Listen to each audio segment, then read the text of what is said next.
আমি রায়পুরা পৌরসভা মহিলা দলের সভাপতি ক্যান্ডিডেট মৌসুমী স্বপ্নম রূপা।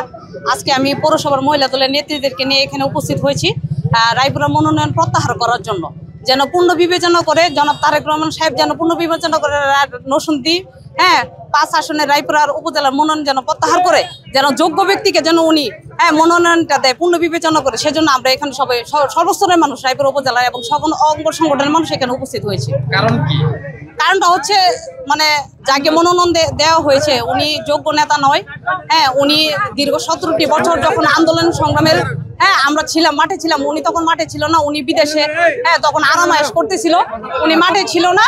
আর উনি যারা আওয়ামী লীগের দূষর আছে তাদেরকে নিয়ে রাজনীতি করে, যারা ত্যাগী নেতা কর্মী উনি তাদের পাশে কোনো সময় ছিল না, তাদেরকে ছাড়াই উনি তৃণমূলকে এখনো পর্যন্ত একত্রিত করতে পারে নাই। রায়পুরা উপজেলা যাকে মনোনয়ন দেওয়া হয়েছে সে হয়েছে আওয়ামী লীগের দোসর। আপনারা জানেন আওয়ামী লীগের এমপিদের সাথে শিমুল বিশ্বাস জয়ের সাথে সম্পর্ক রেখে দীর্ঘ 17 বছর স্বাচ্ছন্দ্যে ব্যবসা বাণিজ্য করে টাকার পাহাড় করেছেন।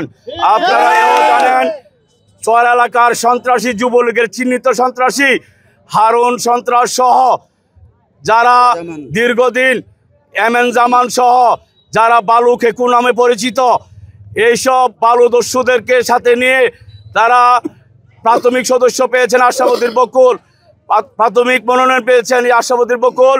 আওয়ামী লীগের চিহ্নিত সন্ত্রাসীদেরকে পুনর্বাসন করছেন এবং তাদেরকে নিয়ে প্রচার অভিযান চালাচ্ছেন।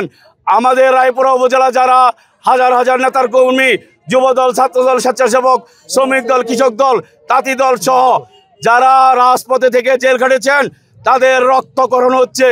আমরা অবিলম্বে বিএনপি ভারপ্রাপ্ত চেয়ারম্যান তারেক রহমানের কাছে জোরালো আহ্বান, আপনি সুষ্ঠু তদন্তের মাধ্যমে আমাদের রায়পুরা উপজেলা অবিলম্বে এই মনোনয়ন প্রত্যাহার করতে হবে। আমি হচ্ছি রায়পুরা পৌরসভা যুব দলের যুগ্ম আহ্বায়ক।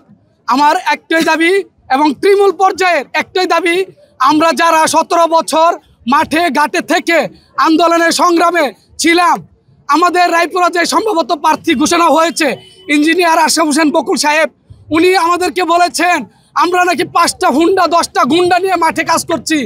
আসলে ভাইয়েরা, আমরা যদি দলীয় পদ নিয়ে আজকে গুন্ডা হয়, 17 বছর আওয়ামী লীগের সাথে যুদ্ধ করে বাড়িতে না ঘুমিয়ে বউ বাচ্চা বাড়িতে রেখে আমরা জঙ্গলে ধান খেতে গাঙ্গে ঘুমিয়ে আজকে যদি আমরা গুন্ডা হই, তাহলে উনি যদি এমপি হতে পারে তাহলে আমরা তো রায়পুরাতে থাকতে পারবো না। আর আমার একটা কথা হলো, আমরা এই 17 বছরে যুদ্ধ করে কি লাভ হলো? আজকে আমরা গুন্ডার পরিচয় পেয়েছি।